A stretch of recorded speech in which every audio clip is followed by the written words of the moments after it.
Bien, yo creo que comenzamos. Ya espero que se vayan uniendo sus compañeras. Vamos a ir comenzando nosotras con la clase de hoy. Hoy pues tendríamos que tomar la clase de la vez pasada, el lunes. Es la sesión 7 y la sesión 8. Recuerden que es de la educación teocéntrica a la educación antropocéntrica. Y la sesión 8, que es el espíritu científico del Renacimiento y su influencia en la educación, además de humanismo y renacimiento. ¿Sale?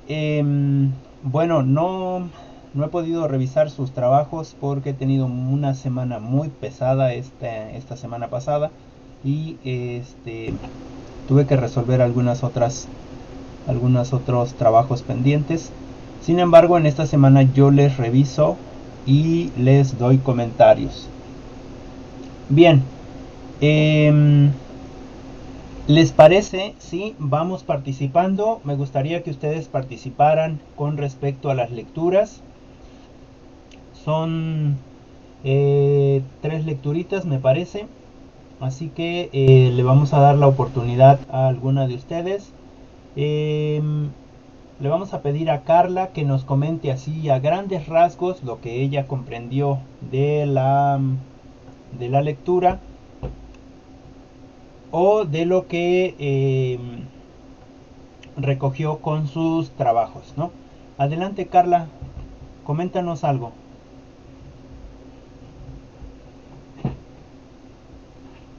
Buenos días, profe y compañeras. ¿Sí me escuchan? Sí, sí, sí. Bueno, yo sí te escucho, no sé si los demás compañeros, las demás compañeras se escuchan, pero yo creo que sí. Adelante, comenta. Bueno, pues yo a grandes rasgos, así como se lo dice y en palabras breves, lo que comprendí es que todas esas ideas como la educación para, para el cristianismo, igual comprendí que creo que se preparaban para ser sacerdotes y fue un cambio como radical ya en la de islamismo, algo así, ¿no? Ujú. En donde nos decía que ya era una preparación más educacional como la tradicional que tenemos ahora, y aquí ya se preparaban para matemáticas y cosas así como las que tenemos en la actualidad. Ok, Y eso fue lo que rescaté, lo más importante o lo que más se me hizo este, interesante. muy bien. Muchas gracias, Carla. Muchas gracias. Em, sí, me parece que sí hemos hablado de esos temas, pero la educación en el islamismo me parece que lo tratamos en la clase pasada. Sin embargo, muy bien que recuperas estos, estos temas porque, bueno, nos sirven para hacer un breve repaso de lo que ya hemos ido observando o hemos ido aprendiendo. Muchas gracias, Carla, por la participación. Em, Compañera Sandra, coméntanos algo, por favor. Hola, buenos días. Bueno, lo que yo puedo rescatar de las lecturas fue que, bueno, la diferencia había entre acción teocéntrica y antropocéntrica, que Ujú. era, bueno, la primera es una educación que se basaba en lo que era, bueno, todo era alrededor de Dios y todo, pues, que nada en lo religioso. Y la educación antropocéntrica, Ujú.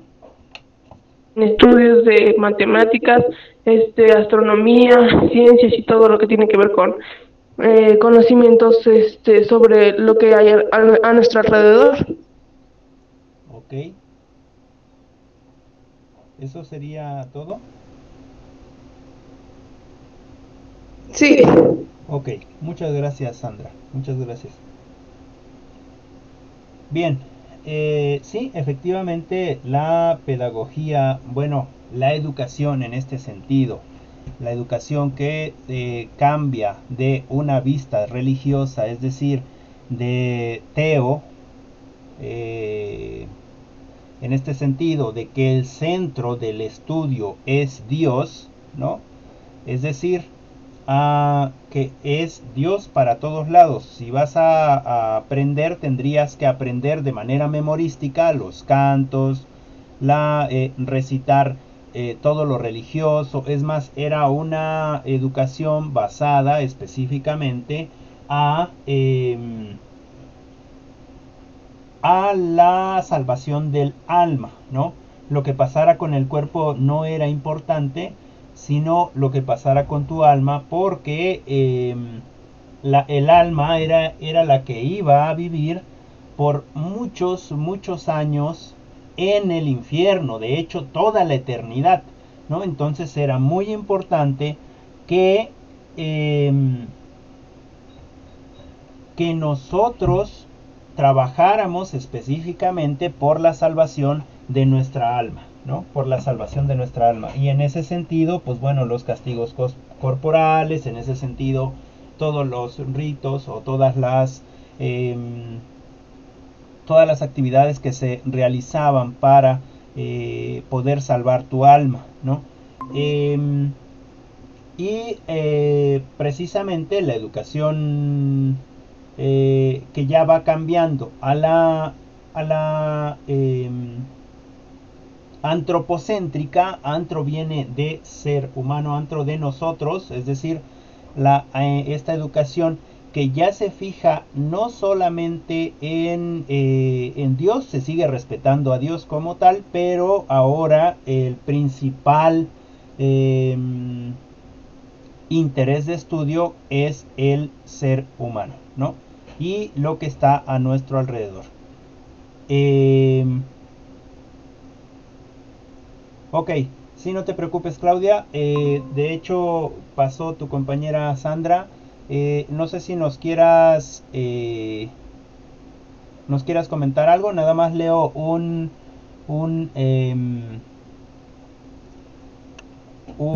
mensaje de Carla. Dice: ya que dice eso, profe, recuerdo que decía que su desempeño académico, o sea, alfabética, no eran tan alta, pero su moral crecía en un buen promedio. Sí, en el caso de la educación religiosa, es decir, teocéntrica.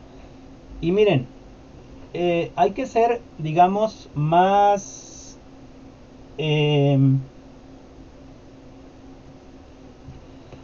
críticos en ese sentido, porque es cierto que la educación moral crecía, pero los que... A ver, para ponerles un ejemplo, digamos que el papá le dice al hijo,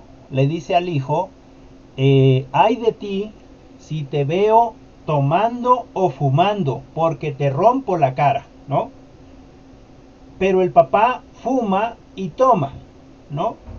Entonces no hay una educación equitativa, porque el papá lo está haciendo y no quiere que el hijo lo haga, ¿no? En ese sentido así pasaba con la educación religiosa. Por ejemplo, se decía: no fornicarás, ¿no? No tendrás más de una mujer. Y sin embargo, los reyes y la gente digamos, del poder, sí podía tener más de una mujer o podía tener facilidades. ¿Por qué? Porque eran los que estaban cercanos a Dios. Entonces, con esta parte de la moralidad, también lo que se crea es precisamente que el ser humano o las personas de ese tiempo no pregunten el por qué no se puede hacer tal o cual cosa, ¿no?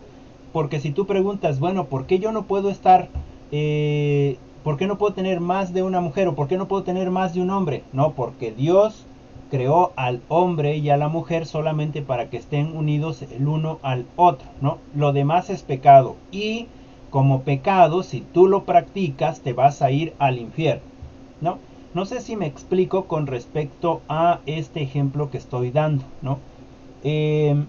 Recordemos que la educación es un gran medio de sumisión. Por lo general a nosotros nos han educado en este contexto de siéntate bien, levanta la mano si quieres ir al baño, levanta la mano si quieres hacer una pregunta, ya guarda silencio porque tú ya participaste mucho, deja participar a otros de tus compañeros, siéntate bien, si llevas pantalón debes de comportarte como una señorita, no estar abriendo las piernas, etcétera, etcétera. Un montón de cosas que nos ponen en un contexto inferior, ¿no? En un contexto inferior. En ese sentido, la educación nos puede hacer libres, pero también una educación nos puede sumir en la ignorancia, ¿no? ¿Es una forma tradicional de enseñar? Sí, es cierto, es una forma tradicional de enseñar. Por ejemplo, cuando se les decía a las niñas, no juegues canicas con los niños, pareces marimacha, ¿no? Tú lo que tienes que jugar es con tus muñequitas, con tu cocinita, es decir, que se impone un rol de género hasta en los juegos, ¿no? O el niño, ¿no? El niño está jugando muñequitas, está jugando tecitos y el papá llega y dice, híjoles, este chamaco me va a salir gay. Ya está jugando con niñas, con muñequitas, ¿no? Debería de estar jugando con armas, debería de estar jugando con carritos, debería de estar jugando, apedreando a los pajaritos, ¿no? En ese sentido se nos da un rol de género. Bueno, digamos que este es un comentario personal con respecto a la educación. Recordemos que la educación es un gran liberador, ¿no? Es un gran liberador siempre y cuando nosotros podamos tener esta educación que nos permita tener un pensamiento propio. No importa si soy hombre o no importa si soy mujer, ¿no? Tanto hombres como mujeres podemos tener esta habilidad de seguir creciendo. Tanto es así que ahora en nuestro país hay muchas mujeres que tienen demasiado poder dentro del gobierno federal. Pero bueno, eso sería en otro tema. Y en este sentido de dejar educar o no dejar sino que las mujeres tomemos esta idea de educarnos, fue gracias a precisamente Tomás Moro, que él tenía una idea utópica de una isla donde se permitía estudiar a niños y niñas de la misma manera y lo mismo. Es decir, que estudiaban tanto lenguas como matemáticas, como astronomía, como todos los saberes científicos, pero también se les enseñaba a hombres y mujeres ejercicios, digamos, se les educaba en el cuerpo. Y fíjense que no hay tanta diferencia. Si una de ustedes, así como nos sentimos débiles, o como nos han hecho sentir, ¿no? Que somos las que debemos de ser protegidas, etcétera, etcétera, nos metiéramos a una academia militar, en la academia militar te van a tratar igual que el hombre y vas a hacer ejercicios igual que el hombre. Y eventualmente vas a ser tan fuerte o más fuerte que el propio varón promedio, ¿no? En ese sentido, Tomás Moro hace esa reflexión. Pero bueno, estoy un poco saliéndome del contexto de la lectura. Le voy a dejar aquí en mi comentario y le voy a pedir a Claudia que nos comente algo sobre la lectura para que regresemos a la misma. Adelante, Claudia.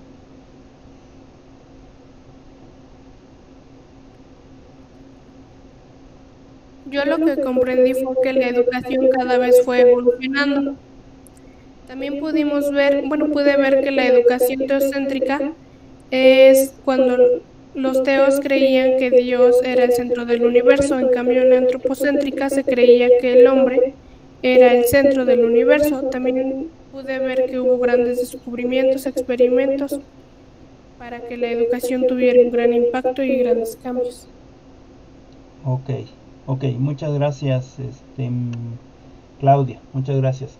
Cierto, lo que ya habíamos comentado, Teo significa Dios, el centro es Dios, lo importante es el alma, lo importante es ser pobre, ¿no? Lo importante es que tú respetes las reglas, ¿no? Etcétera. Claro que es importante y quizás yo estoy creando gente subversiva, pero es importante respetar las reglas cuando las reglas están hechas para todos. No importa si eres de un mayor escaño o si eres de un menor escaño. Es decir, no importa si tienes dinero o no tienes dinero, ¿no? Que las reglas se respeten para todos. Y en el otro sentido, ya en este periodo de transición al Renacimiento, pues bueno, ahora ya no se tiene al centro a Dios, sino ya se tiene al centro al ser humano. Es decir, bueno, ¿por qué estamos aprendiendo tanto de Dios y no aprendemos de nosotros? Hay que aprender también de nosotros. No significa que se dejó de lado a Dios. Lo único que significa es que gracias a estos hombres que pensaron diferente, se empezó a crear más ciencia, ¿no? Y algunas cosas que no eran tan ciencia como la alquimia, ¿no? Que tenía que ver con pócimas mágicas y con ciertas combinaciones químicas, etcétera, etcétera. Pero bien, muchas gracias, Claudia. Cristal, ¿nos puedes comentar algo de la lectura? Sí, profe, lo que yo entendí, pues igual fue que, bueno, hace muchos años antes, la educación, era como, bueno, era como tener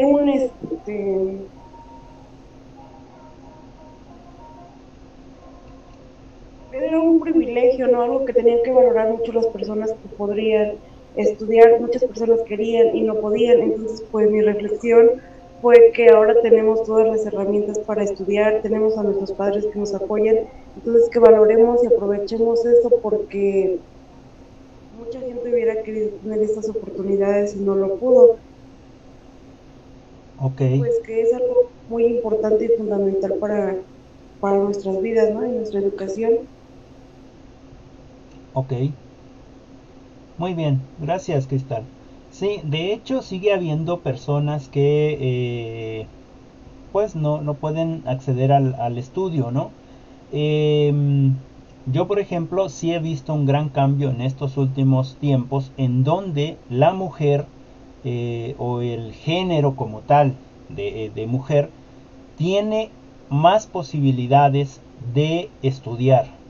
Tiene más posibilidades de estudiar y aprovecha además esas posibilidades, ¿no? Porque por mucho tiempo solamente ciertas mujeres tenían esa posibilidad.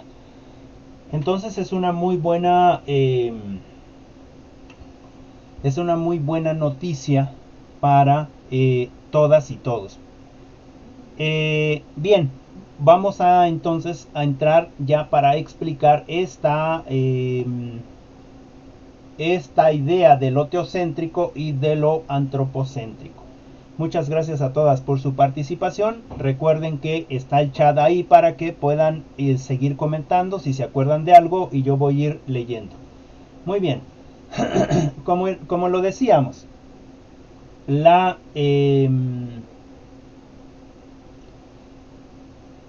educación antes del Renacimiento, es decir, en la Edad Media, en la que algunos toman como la edad del oscurantismo, porque se supone que no hubo ningún tipo de conocimiento. Sin embargo, sí hubo conocimiento, solamente que enfocado a Dios, ¿no?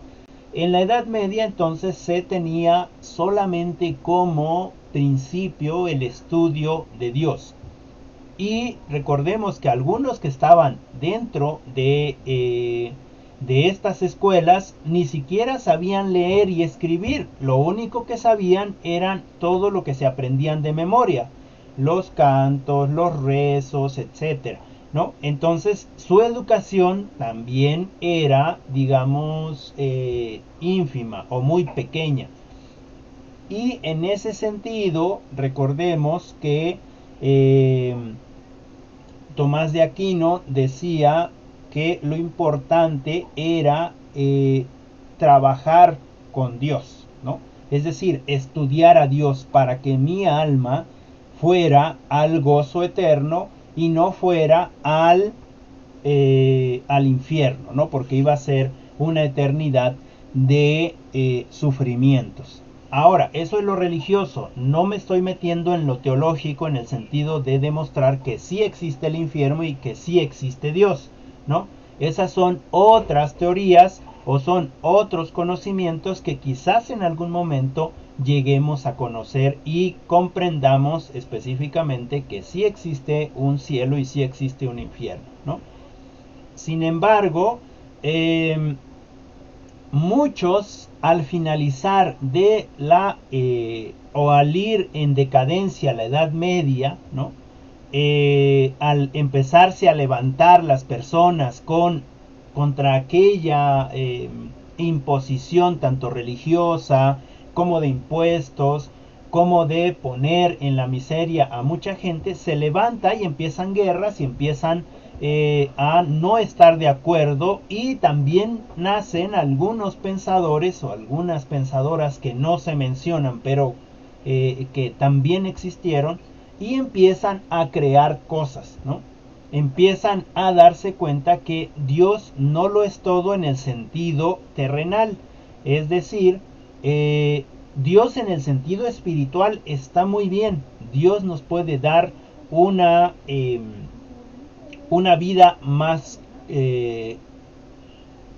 calmada, más armónica, pero también necesitamos llenar ciertos aspectos de nuestra vida, como el conocer más, como el tener una mejor vida económicamente hablando, etcétera, etcétera. En ese sentido, sale la pedagogía renacentista y sale el Renacimiento. ¿El Renacimiento qué significa?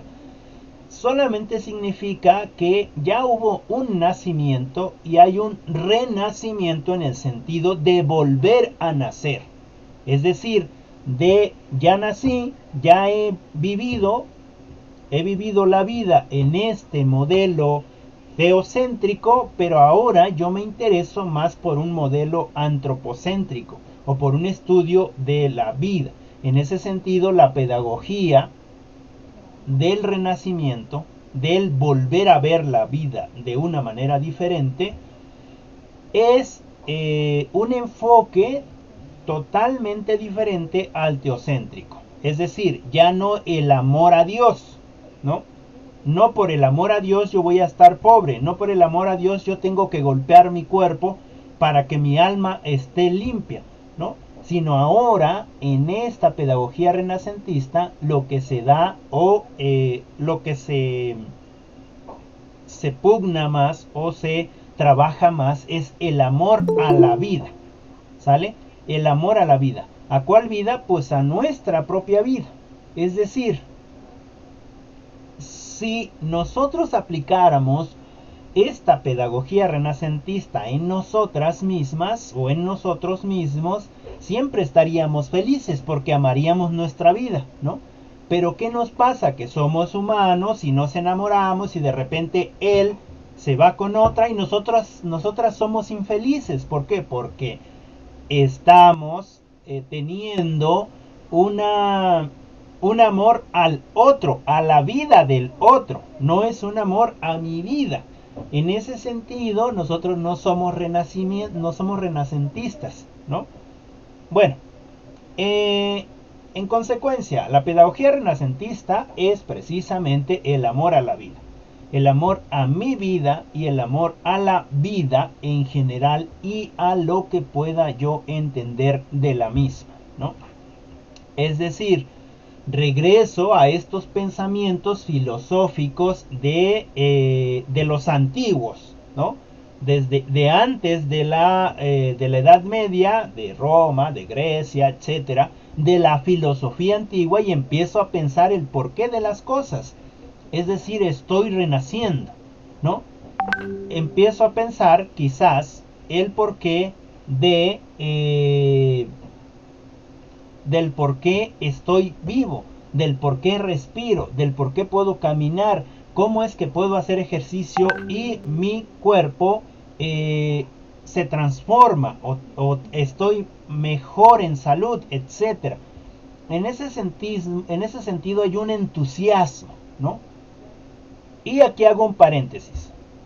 Imaginémonos que nosotros estamos desprevenidos y de repente estamos haciendo algo, y en ese algo yo aprendo o tengo un conocimiento que surge no de la experiencia, sino que surge de la sorpresa, ¿no? ¿Qué es lo que pasa? Que yo me entusiasmo, ¿no? Y entonces sigo aprendiendo de eso que descubrí por casualidad. De hecho, muchos de los descubrimientos se han hecho por casualidad. Claro que mejoran en el sentido de que ya se ponen a trabajar sobre los mismos. Y cierro mi paréntesis, en ese sentido, nosotros, dentro de esta pedagogía renacentista, tienen el amor a la vida y además se entusiasman con ello. Es decir, una vez que están entusiasmados y que experimentaron algo y que pensaron algo, que reflexionaron, ¿no? Ya hay un conjunto de aspiraciones que van desde el interior de nosotros o desde el interior de los renacentistas, que renueva la vida desde plasmar una suprema inteligencia, es decir, un saber, un arte, pero no solamente desde plasmarlo, sino desde concretarlo desde el interior por medio de nuestros sentidos. Es decir, si yo les preguntara a ustedes ahorita, ¿quién de ustedes es una buena dibujante? ¿Quién es una buena dibujante? Y quizás me dirían, no, pues no. O a lo mejor me dirían, sí, yo soy muy buena dibujante. Sin embargo, aquellos o aquellas que no son buenas dibujantes, si yo les propusiera que intentaran dibujar algo, hoy quizás el primer dibujo les saldría mal, ¿no? Pero se darían cuenta que tenemos la capacidad de hacer un dibujo. Y en ese sentido, nosotros no solamente estamos renovando nuestra vida con respecto a esta suprema inteligencia o este saber del arte, sino que además concretaríamos esto en algo físico desde nuestros sentidos. Estamos usando nuestros sentidos para copiar algo, ¿no? No calcarlo, sino copiarlo con nuestras propias manos. Y estoy seguro que quizás la primera vez no estaría bien o no nos gustaría el dibujo, pero eventualmente si yo practico ese mismo dibujo por un mes, seguramente que al mes tendría yo un dibujo muy parecido al que estoy copiando. Y finalmente, después nosotros adquiriríamos esa habilidad de dibujar. Podríamos dibujar otro y entonces quizás al principio no me saldría tan mal, pero no me gusta, y quizás me tarde ya no un mes, sino medio mes en hacerlo. Y creamos una habilidad. Eso nos pasa en todos los sentidos, ¿no? Eso nos pasa en todos los sentidos. Es decir, si yo, aparte de leer mis lecturas, aparte de leer lo que me dejan mis profesores y mis profesoras, tengo una lectura de desfogue, digamos, o tengo una lectura de pues de que me gusta hacer a mí, ¿no? Eventualmente, si yo leo y leo y leo, eventualmente voy a empezar a hacer conexiones, y seguramente en este proceso de estar leyendo lo que me va a pasar es que voy a entender mucho más fácilmente cosas, o voy a unir más fácilmente la información de otros espacios. ¿Por qué? Porque yo estoy practicando esta lectura. Y puedo entonces, cuando platique con alguna persona, puedo entonces jalar información de varios espacios que ya tengo incluidos. En ese sentido, lo de estar entusiasmados, lo de crear esta inteligencia superior o este saber artístico que todos y todas estamos capaces de realizar. Y eso es lo que les pasó a a estas personas que pasaban del oscurantismo o pasaban de la Edad Media al Renacimiento, ¿no? Al volverse al volverse más independientes en el sentido del conocimiento. En ese aspecto pasa lo mismo, a ustedes les va a pasar que seguramente en cuanto lleven alguna materia de matemáticas van a alcanzar también ese nivel matemático en la medida en la que vayamos resolviendo ejercicios. Y eso es lo que pasa en el Renacimiento. Dentro del Renacimiento, una vez que ya se empieza a buscar estas materias que intentan trabajar con esta visión antropocéntrica del estudio del hombre o el hombre como el centro del estudio, empiezan a desarrollar grandes conocimientos como por ejemplo la matemática, la astronomía, la mecánica, la geografía, las ciencias naturales, y además comienzan a hacer grandes descubrimientos y grandes invenciones en diferentes campos. En ese sentido, un campo o una invención que fue importante y que fue, digamos, el boom en cierto sentido del Renacimiento fue la invención de la imprenta. Ya lo habíamos comentado en otras clases, que la imprenta lo que hizo fue poder crear un libro más rápido, ¿no? Y poder hacer muchas copias del mismo, ¿no? ¿Para qué? Bueno, pues para que la información ahora, para que el conocimiento vertido en un libro y este libro en información realmente se convirtiera en conocimiento para los otros y las otras en la medida en que leyéramos esos libros. Además de eso, de la invención de la imprenta, el descubrimiento de América. Bueno, aquí hago un paréntesis. Recuerden que América no fue descubierta, ¿no? América no fue descubierta, América ya existía. No puedo, por ejemplo, decirle a alguna de ustedes que yo la descubrí, ¿no? Porque ella ya estaba, ¿no? Esta persona ya estaba. En ese sentido, América no fue descubierta, sino ahí podríamos decir la invasión de América, ¿no? Llegaron a América por algunas excursiones que hizo Cristóbal Colón, aunque me parece que Magallanes ya había andado antes por la Patagonia, etcétera, etcétera. Entonces ahí no estoy de acuerdo con el descubrimiento de América, pero se menciona como tal en este sentido de que se descubre América, ¿no? Sin embargo, América no fue descubierta porque ya estaban los indígenas en América. Y también otro de los grandes descubrimientos fue el establecimiento de las vías marítimas hacia la India. Es decir, ya no se lanzaban solamente así, sino que empezaron a crear una guía, es decir, un paso para que llegaran y hicieran una ruta comercial. Bueno, con respecto a esto de la educación antropocéntrica, lo que pasa es que se trabaja ahora con lo humano. El centro del conocimiento, el centro del saber, era lo humano.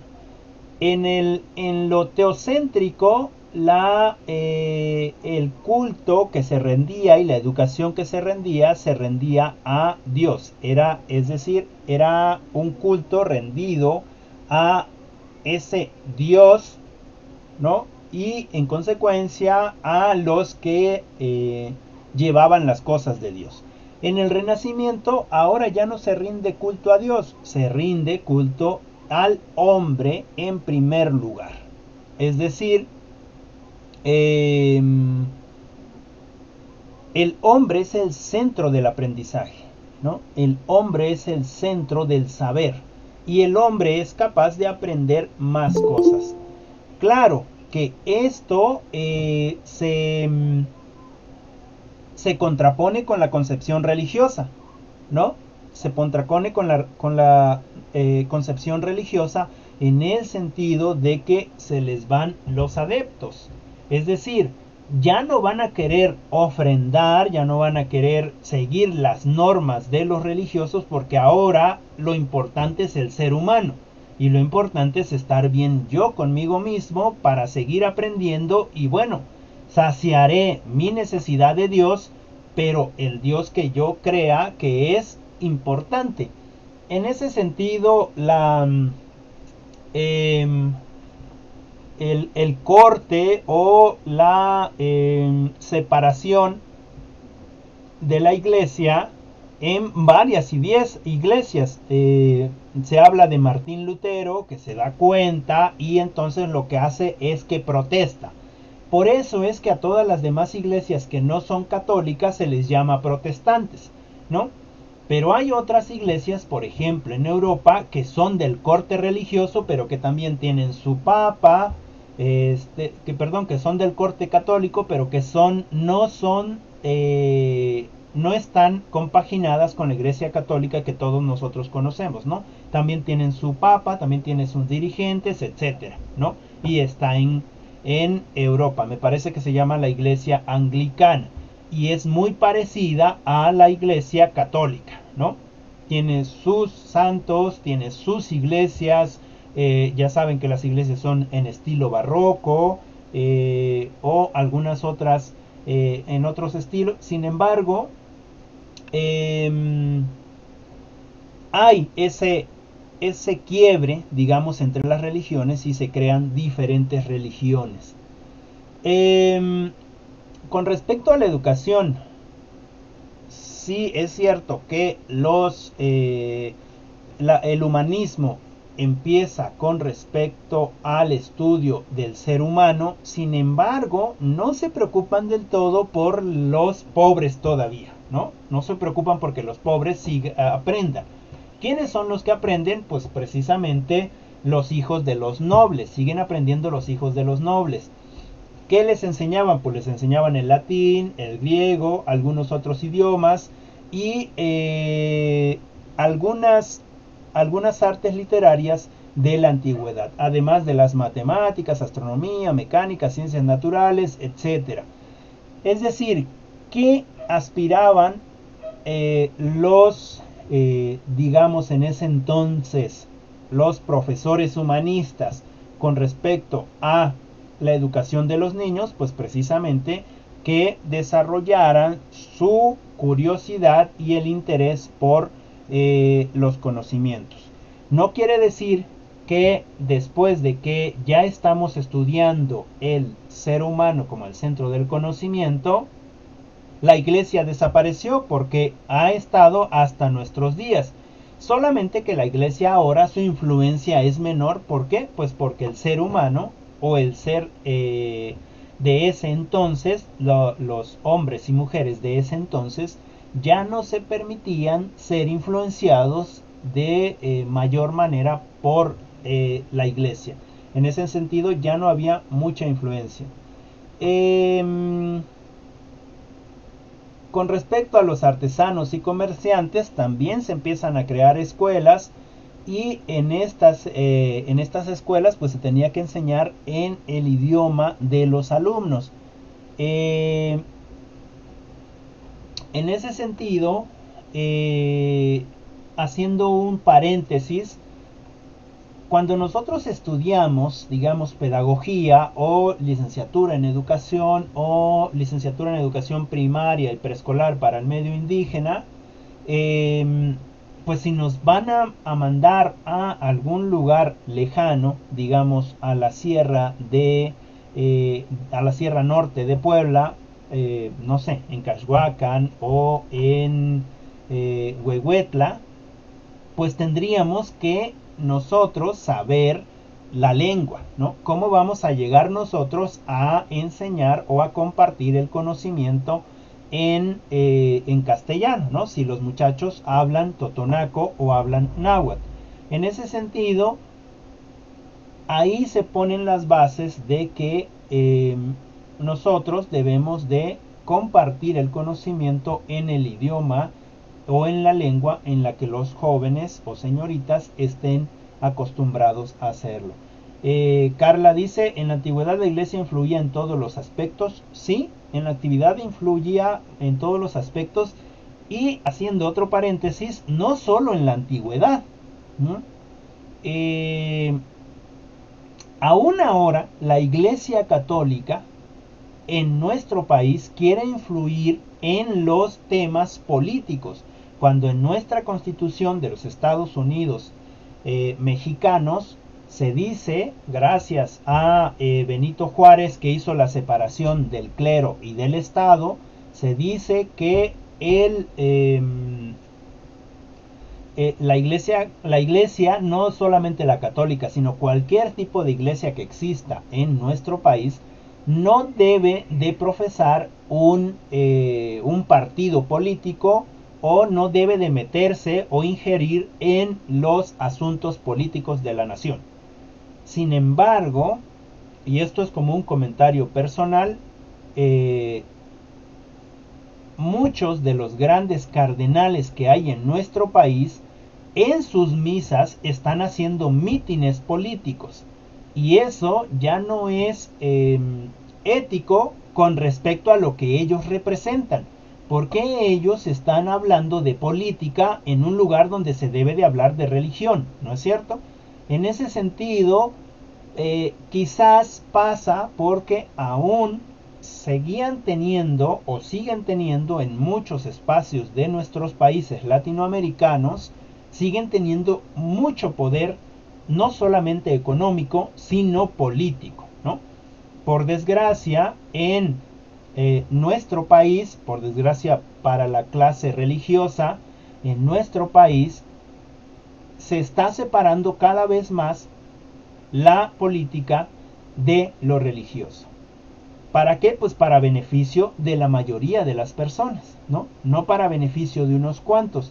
En ese sentido, y lógicamente, digamos, si alguna clase, ya sea religiosa o no, tenía algún poder, y ahora que se les está quitando este poder, pues bueno, claro que van a pararse y a criticar al gobierno, ¿no? A criticar al gobierno en el que estamos. ¿Por qué no lo hicieron? Haciendo una pregunta y todavía no cerrando el paréntesis, ¿por qué no lo hicieron en el momento en el que gobernó quizás Salinas de Gortari, o en el que gobernó Vicente Fox, Peña Nieto, o ¿cómo se llama este hombre? Bueno, el comandante Borolas, que siempre se me olvida su nombre, y algunos otros? ¿Por qué no lo hicieron? ¿No? Cuando de verdad se estaba traicionando a la patria, cuando de verdad se estaba, digamos, quitándole a los pobres la posibilidad de estudiar, cuando de verdad se decía que la mujer era solamente para la casa, para tener hijos y para todo lo demás, ¿no? ¿Por qué no se pronunció la iglesia en ese sentido, ¿no? ¿Por qué? Pues porque recibían de alguna manera un incentivo económico. No por eso la iglesia es la más rica del mundo. Y también la iglesia, recuerden que es educación, ¿no? Y ya les decía al principio de mi intervención que la educación puede ser para ayudarnos a sobresalir o para sumirnos en la ignorancia. Y cierro mi paréntesis ahí. Em, Dice aquí la compañera, en lo personal pienso que la iglesia es un aspecto que nos somete a la ignorancia hasta cierto punto, de manera muy personal. Sí, yo no estoy en contra de ninguna iglesia, no estoy en contra de ninguna iglesia, sí estoy en contra en ciertas cosas que ha hecho la iglesia, cualquiera de las iglesias. En el caso de la iglesia católica, bueno, estoy en contra de que llegaron a México y obligaron a cambiar sus costumbres religiosas, ¿no? Nosotros creíamos en Tlaloc, en el dios de la lluvia, en el dios del viento, en el dios o la diosa de la fertilidad, etcétera, etcétera, ¿no? Eh, es cierto que nos sumen en la ignorancia, pero también es cierto que nosotros, como seres humanos, siempre estamos habidos de creer en algo sobrenatural. Claro que ahora nosotras lo que podemos hacer es, con todos estos conocimientos, decidir si voy a la iglesia católica o si voy a cualquier otra iglesia, decidir qué es lo que sí me conviene a mí, que tenga que ver específicamente con esta parte del alma, de que llene mi alma y mi corazón, y tener mis propias puntos de vista con respecto a lo político, a lo económico, a lo de salud, etcétera, ¿no? Yo, por ejemplo, he entrado a algunas misas de católicas, y lo que dice el padre o el que está al frente a mí me ha parecido muy correcto con respecto a lo religioso, ¿no? Con respecto a lo religioso. Claro, hay sus pros y sus contras. Yo no digo que dejen de creer en nada. Lo único que comento es que esa educación, y la educación nosotros la debemos de tener como esta parte de liberación de nuestro pensamiento, ¿no? De nuestro pensamiento, ¿no? Por ejemplo, eh, debes de serle fiel a tu esposo, ¿no? Debes de ser sumisa, debes de ser amante, debes de ser, bueno, todo lo que una mujer debe de ser. Pues sí, pero si él me pega, yo no voy a seguir ahí fiel a él, porque no soy su propiedad, ¿no es cierto? Sino soy mi propiedad. Y entonces yo debo de pensar que si él me está pegando, bueno, yo ya soy una profesionista y yo puedo levantar a mis hijos si es que ya tengo, y denuncio a mi esposo. ¿Por qué? Porque hay un maltrato, ¿no?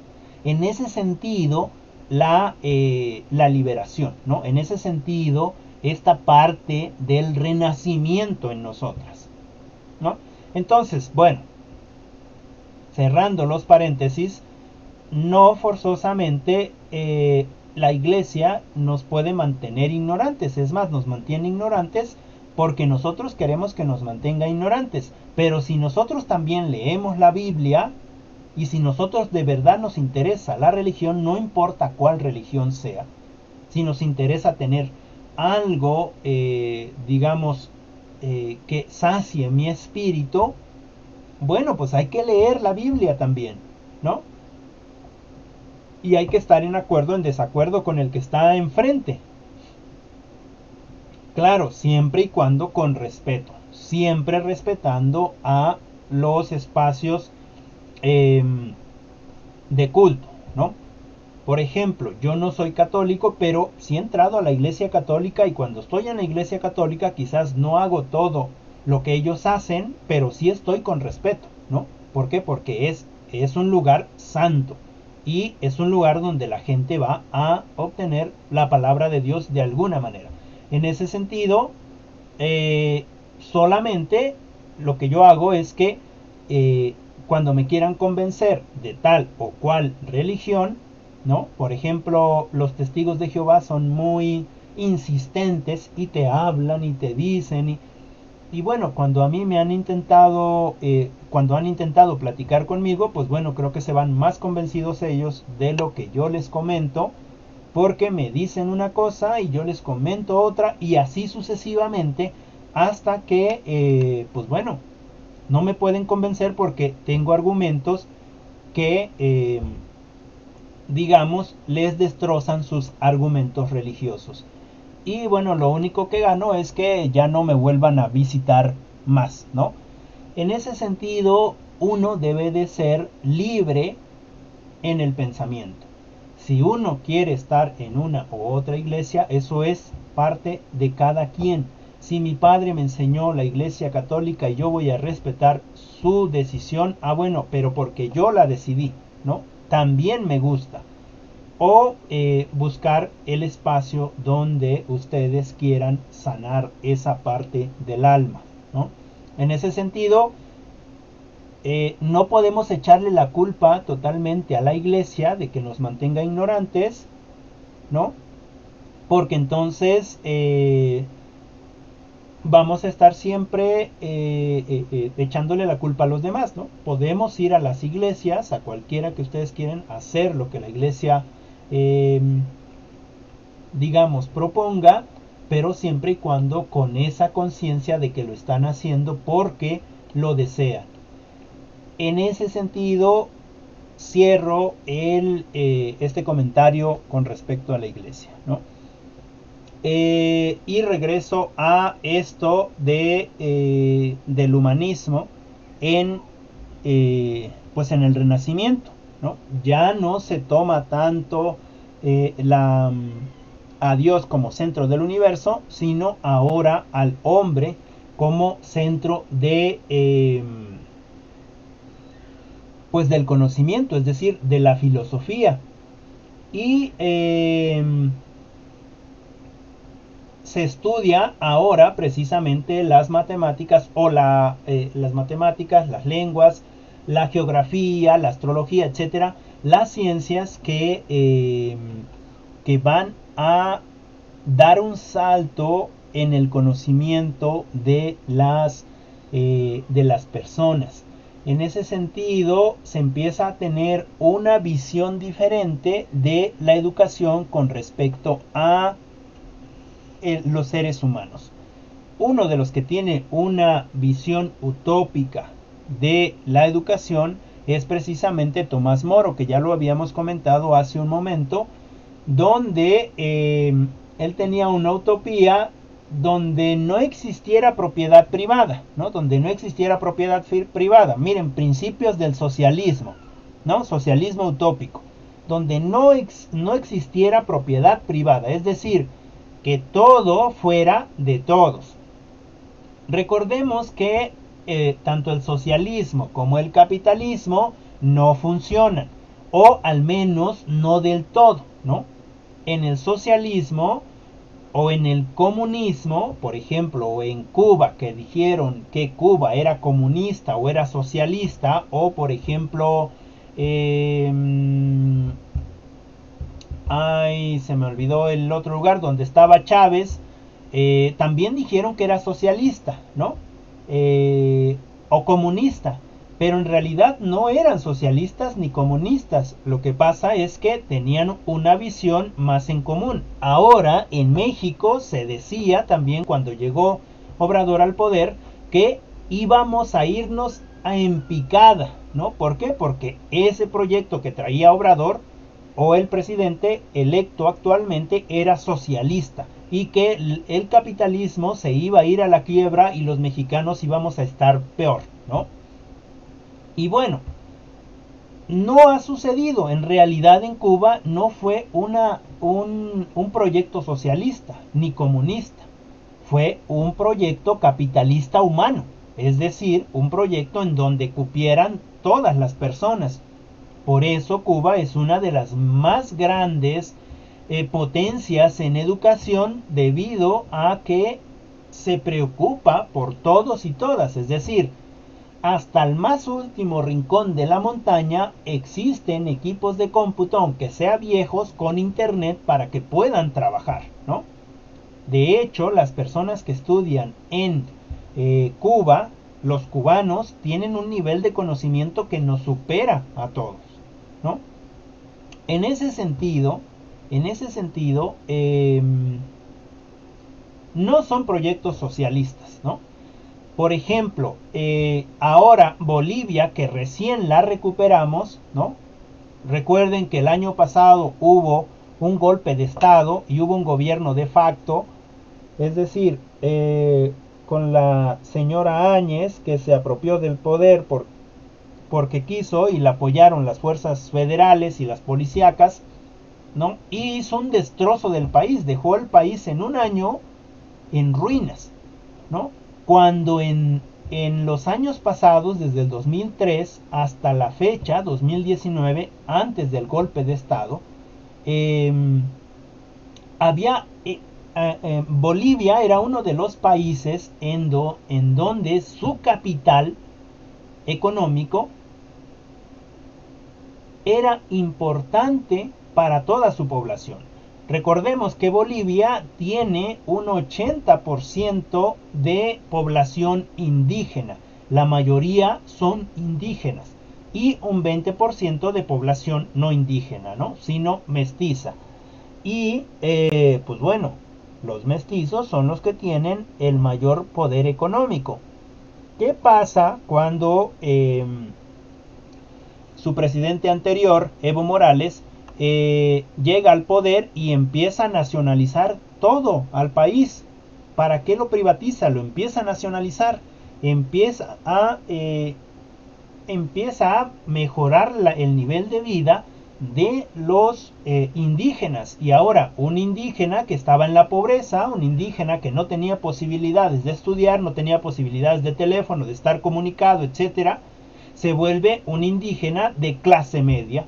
Es decir, podía tener su casa, podía tener un coche, podía aspirar a una mejor vida. Es más, podía aspirar a la educación, ¿no?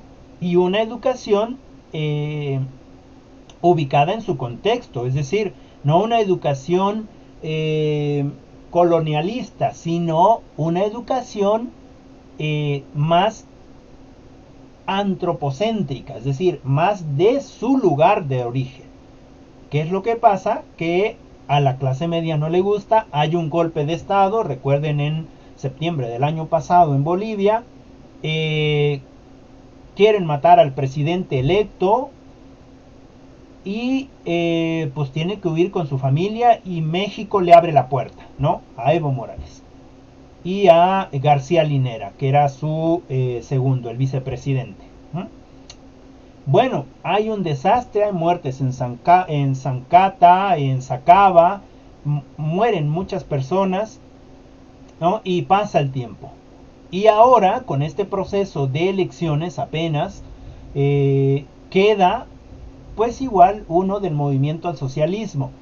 Y no significa que sea socialista, solamente es el nombre del movimiento. Porque el socialismo también, o el comunismo también, digamos que han fracasado. ¿Qué es lo que significa? Que es un capitalismo más humano, ¿sale? No es un capitalismo tan rapaz. Lo que nos importa a todos y a todas es que todos tengamos mejores o más grandes posibilidades de estudiar. Es decir, que se comprenda que yo, mujer, tengo las mismas posibilidades que el varón, ¿no? De estudiar, ¿no? Que también tengo las mismas posibilidades de aspirar a algún puesto, que tengo las mismas posibilidades de aspirar a una carrera universitaria. Ah, pero es que tú eres mujer, tienes que tener hijos. Pues sí, ya se vendrá el momento en el que deba tener hijos, pero es que ya tienes 40 años, pero no pasa nada, pues puedo tener un hijo sin necesidad de procrearlo yo, puedo adoptar un hijo, ¿no? En cierto sentido ese pensamiento. Y eso es lo que, para otra vez aterrizar, lo que Tomás Moro intenta, ¿no? Él ya piensa en este socialismo utópico, es decir, donde todos y todas seamos iguales, ¿no? Donde no exista propiedad privada, que todos tengamos acceso a la propiedad, con esta idea y entre paréntesis de que también el no tener cosas propias también no es tan bueno, ¿no? O sea, en ese sentido del socialismo más autoritario, por decirlo de alguna manera, también no está bien, ¿no? Es decir, si el gobierno me viste y me viste con el mismo vestido, que va a vestir a mi otra compañera, pues bueno, vamos a ser todas iguales y también hay una desigualdad porque no somos iguales. Entonces, no en ese sentido que en el que lo plantea Tomás Moro y en lo que lo plantea el socialismo como tal, pero desde aquí, desde este renacimiento, ya Tomás Moro tenía finalmente una idea de socialismo. Es decir, él decía que para que una sociedad funcionara bien, lo que era necesario o era únicamente suficiente o lo que se podía hacer es que a todos los nobles y a todas las gentes que eran religiosos, que atendían un culto, aquellos que tenían, digamos, eh, algo de poder económico o religioso, eh, pues que se les quitara todo, ¿no? O sea, liberarnos de ellos, se les quitara todo y con eso se podían satisfacer las necesidades de la sociedad, ¿no?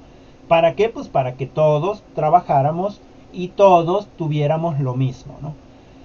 Eso se sigue planteando hasta el momento, ¿no? Tenemos pensamientos, algunos de nosotros o algunas de nosotras, moristas, es decir, de Tomás Moro. Muchos pensamos o mucha gente ha sacado estudios que con el dinero de los ricos del mundo alcanzaría para ayudar a los países pobres del mundo, ¿no? Es una idea morista. Sin embargo, eso no llega a la realidad. Otra cosa que decía Tomás Moro es que era muy importante la educación, pero no solamente la educación de los niños, sino también la educación de las niñas en la misma manera. Es decir, de la misma forma en la que se enseñaba a los niños. Él ya planteaba esta unión de niños y niñas dentro de un salón. ¿Desde hace cuánto? Desde el Renacimiento. Sin embargo, si vemos históricamente, esto de juntar niños y niñas en una escuela se empieza a hacer recién en nuestro país, ¿no? No tiene mucho tiempo que se empezó a hacer. ¿Por qué? Bueno, pues porque los niños y las niñas son diferentes. Y si se juntan, quién sabe qué va a pasar, ¿no? En ese sentido, Tomás Moro decía, no, hay que juntarlos, hay que hacer esta educación y que sea igual para todos. Es decir, el propio maestro que da a los niños, que le dé a las niñas en ese contexto. Y en esas escuelas que se enseña a leer, que se enseña a escribir, que se enseña aritmética, astronomía, música, ciencias naturales, al mismo tiempo a niños y niñas. Esto implicaba que todos tenían la posibilidad de aprender lo mismo que el otro y que la otra, ¿sale? Ya desde ese entonces existía esta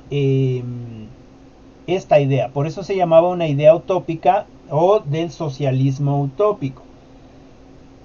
Bueno, y siguen por ahí más cosas de Tomás Moro, seguramente ustedes ya las leyeron.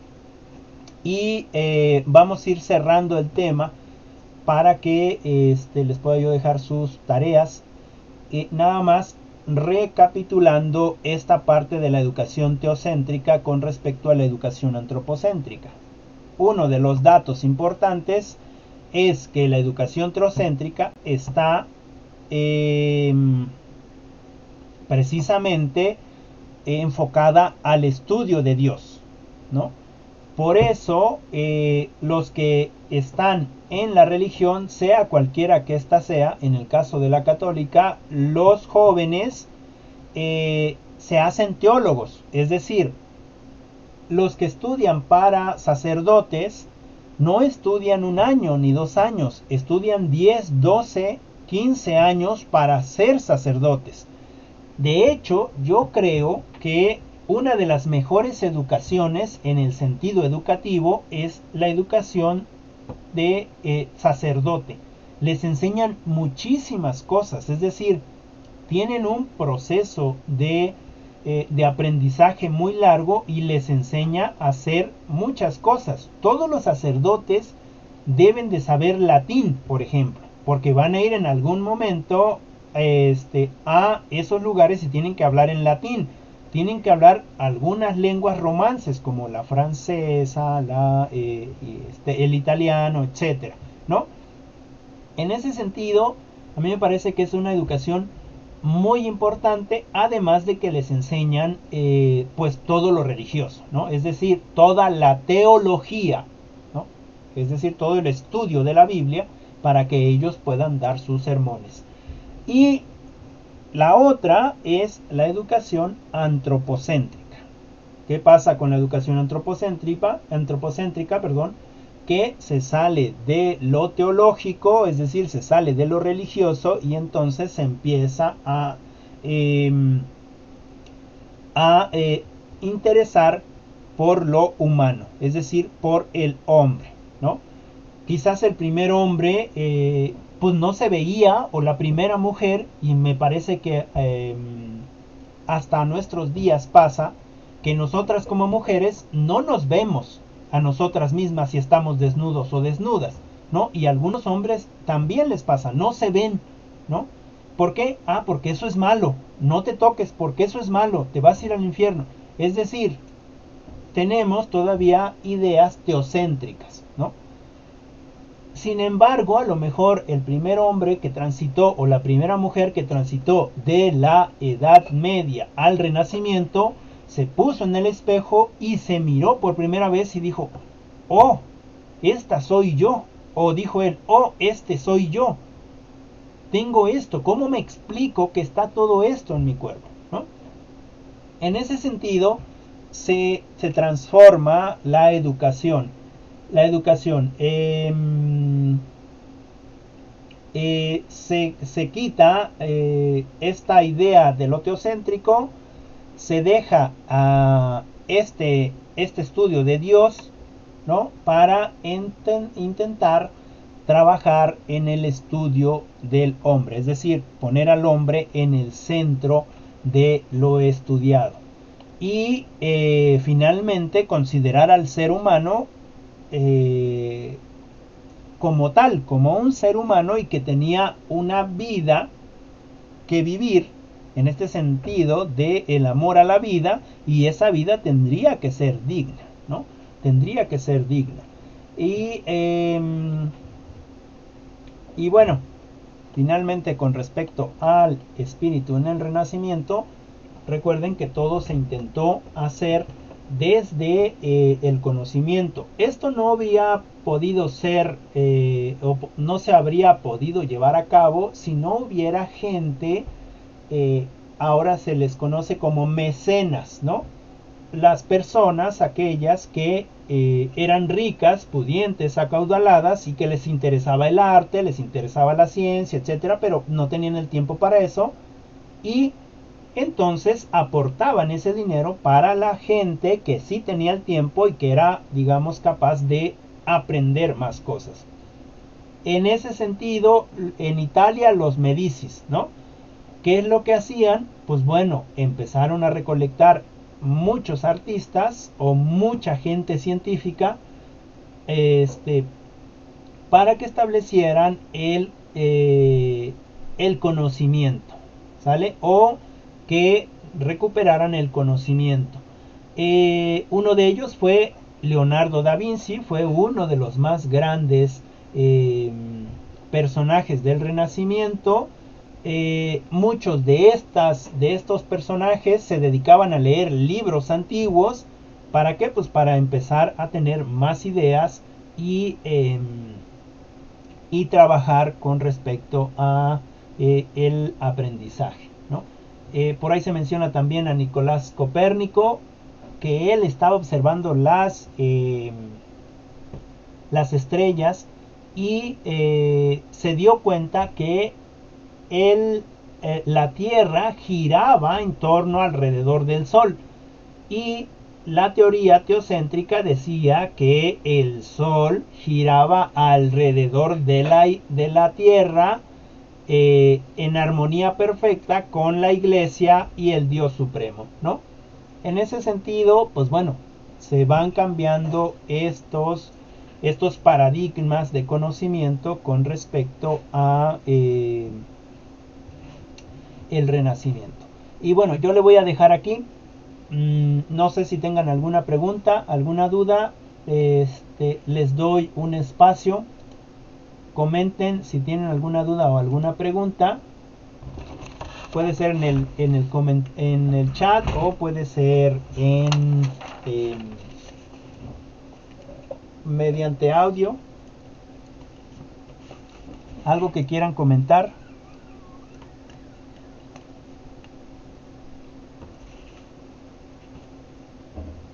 ¿No? ¿Todo bien? Ok. Ok, bueno.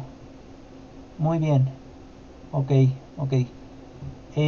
Muchas gracias. Entonces, bueno, les propongo su trabajo para la siguiente clase.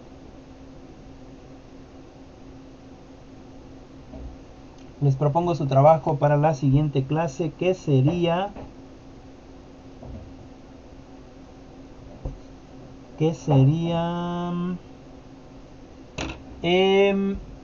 hoy vimos dos temas. Sería la siguiente clase sería la sesión 9.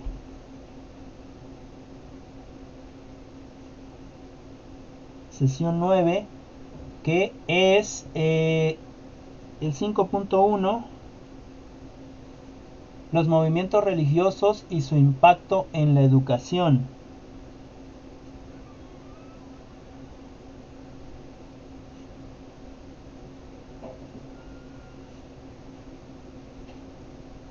Los movimientos religiosos y su impacto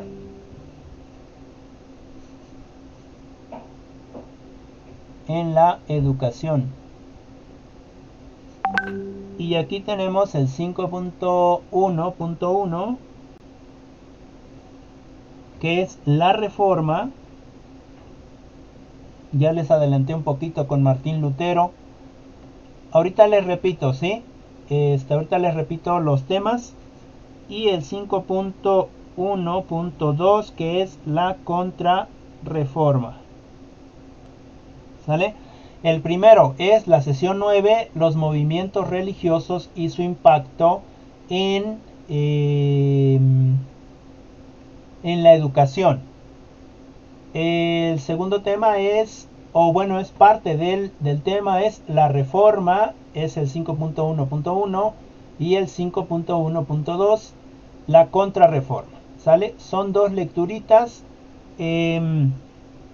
De esas lecturas me van a hacer un audio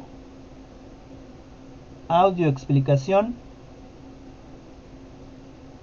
de lo que comprenden o de lo que les quedó claro a ustedes. ¿Sale? ¿Tienen alguna pregunta?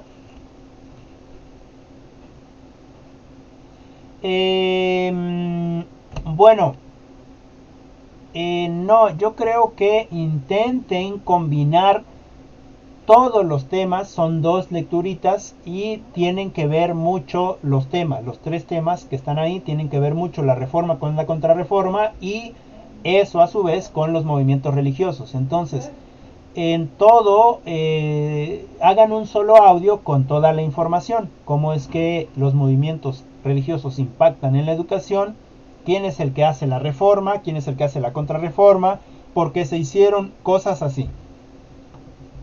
¿Sale? Entonces, en general, por favor, recuerden que su audio debe de ser, por muy grande, traten de hacerlo de 1 minuto para que lo puedan enviar. A lo mejor se pasa un poquito porque sí son temas, digamos, un poco grandes. Bien, si no hay otra pregunta, pues yo daría por terminada la clase aquí. Y recuerden que envíen para el jueves o el viernes, para que yo pueda revisarlo.